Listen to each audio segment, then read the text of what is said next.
Higit sa pisikal na preparasyon, dapat din daw magkaroon ng espiritual na paghahanda para sa nalalapit na pagbisita ni Pope Francis. Kaya naman kanina, isang spiritual recollection ang pinangunahan ng CBCP o ng Catholic Bishops' Conference of the Philippines para sa mga miyembro ng media at ng Papal Visit Secretariat.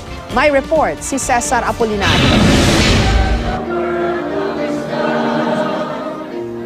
Sabay-sabay na inawit ng mga dumalo sa spiritual recollection na pinangunahan ng Catholic Bishops' Conference of the Philippines o CBCP ang theme song ng 1995 World Youth Day.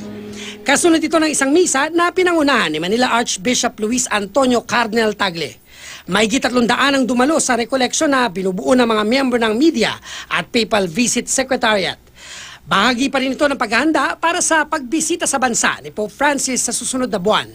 Sabi ni Cardinal Tagle na kagagaling lang sa Roma, higit sa pisikal na preparasyon para sa papal visit, dapat ding magkaroon ng paghahandang espiritual. Dapat din daw ito ng puso't isipan sa Panginoon, hindi lang kay Pope Francis. Kung ang focus ay ang Panginoon, di maliwanag ano bang gusto ng Panginoon. Ang gusto ng Panginoon yung payak, yung magkawang-gawa ka. Kasi magkakaroon sigurado tayo ng encounter with the Lord sa pagbisita ng Holy Father.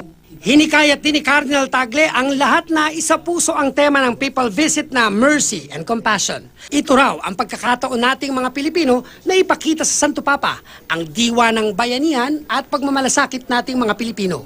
Gaya naman ng maraming Katoliko, itinuturing ng pamilya ni Boots at Attorney King Rodrigo na isang malaking blessing ang pagbisita ng Santo Papa sa Pilipinas. Lalo't isa ang kanilang pamilya sa mga makakadaupang palad ni Pope Francis sa Mall of Asia base sa rekomendasyon ni Cardinal Tagle. Si Attorney King ang magbibigay ng talumpati sa pagsalubong kay Pope at ang nanay niyang si Remedios Enriquez Rodrigo inatasang magsabit ng kwintas na bulaklak kay Pope Francis kasama ang 2 apo sa tuhod. Medyo natahimik ako. Tapos sabi ko, wow, what a blessing. You know, God is good, ganyan. Speechless and elated, of course, no? Kasabay naman ang paghahanda sa pagbisita ni Pope Francis, nagsimula na ring itanghal sa Pampanga ang isang musical kung saan tampok ang buhay ng Santo Papa.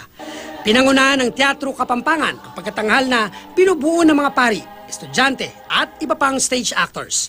Ayon sa mga organizer at direktor ng palabas, naisip nilang gawin ito para bigyang pugay ang Santo Papa na noon pa man ay malapit na raw talaga sa mga tao, lalo na sa mga mahihirap.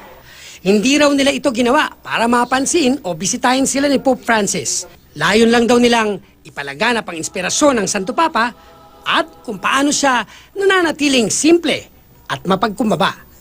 Cesar Apolinario, GMA News.